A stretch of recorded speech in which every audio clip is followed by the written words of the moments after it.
shelters are a familiar part of the urban environment.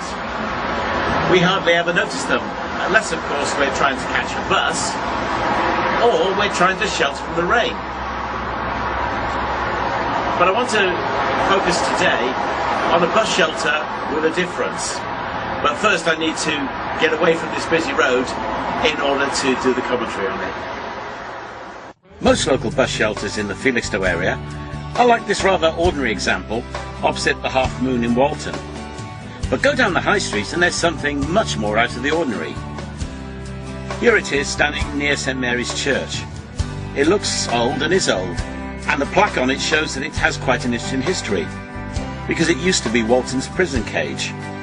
Local offenders were locked up in here pending removal to a proper prison, or just put into the stocks as part of any punishment that had been meted out to them. But that wasn't the original purpose of the structure, as the plaque on it indicates. Towns and villages often had a central point, a market cross, where travellers could pray, where local festivals were celebrated, and where visiting traders could come and peddle their wares. In many places, market crosses developed into covered marketplaces, where traders could shelter as they did business. Prosperous towns built elaborate market crosses, and some still exist today as symbols of flourishing markets. Walton's cage started life as a covered market cross, not like the grand town buildings, but as a shelter in the middle of the high street.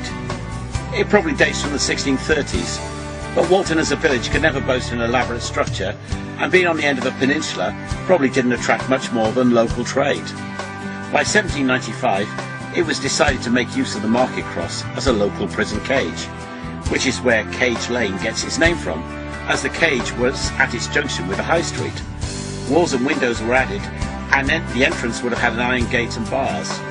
We also know that there were a set of stocks associated with it. Prison reform meant that by the middle of the 19th century, prison cages like the one in Walton were falling out of use. And in 1852 it was decided to move the cage from the middle of the high street to the corner of Maidstone Road. And there the building remained for a little over 50 years. By the end of the 19th century it was in a very dilapidated state indeed, with rough wooden boards on its side and roof, but still a little bit of an attraction as people used to come along and have their photos taken in the stocks. But by that time it was well out of use, the iron bars on the door gone, and generally looking in a very sorry state and only fit for firewood. But there was somebody who saw the potential in the building, and in 1910 it was bought by an Ipswich antique dealer and dismantled with the purpose of it being sold on to somebody else. The story, of course, didn't end here, as the cage was bought by a London industrialist, Charles Mason. Charles and his brother Dan ran a successful polish business in Chiswick.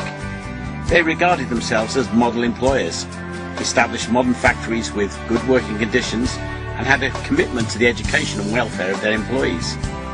As part of this, they wanted a factory in a garden, which even included a bowling green. And it was facing the bowling green that Charles Mason put the cage as an interesting oldie-worldy feature. Mason's restoration of the cage was rather fanciful, with medieval-looking sides and red brick lower walls built from old bricks that came from somewhere in Sussex. Not quite what we'd expect of modern restoration, but those were different times. He even managed to get a whipping post from somewhere, but the stocks may well have been the originals. There the cage remained into the 1950s, when a campaign was started by the Reverend Ross Sage, the Vicar of St Mary's and a local councillor, to return the cage to Walton. The company, then called Chiswick Products, part of Reckitt and Coleman, agreed to give it back to Felixstowe. In 1957 it was returned to Walton as a bus shelter, only freed from where it was originally. As a local minister, I could probably draw lots of threads from this interesting story. What I'll say is this. Here we have a structure that has had 4 lives. A market cross, a prison cage, a place to sit near a bowling green, and as a bus shelter. The only reason why it still stands is that a few people saw the possibilities in this building at a time when it may have ended up as firewood. What do we think we're worth as human beings? Maybe we have useful and fulfilled lives, Or perhaps we're down, not feeling valued or valuable to anyone. Each one of us has an intrinsic worth to God. So much so that whoever we are, God was prepared to pay a high price for each one of us by coming to this earth to become one of us and die for us. Unlike the cage, which as a building is in the hands of whoever owns it, we have a choice of whether we want to recognise the value that God has placed on us, find forgiveness for what we've done wrong, and enter into a relation with Him, or we can just continue ignoring Him.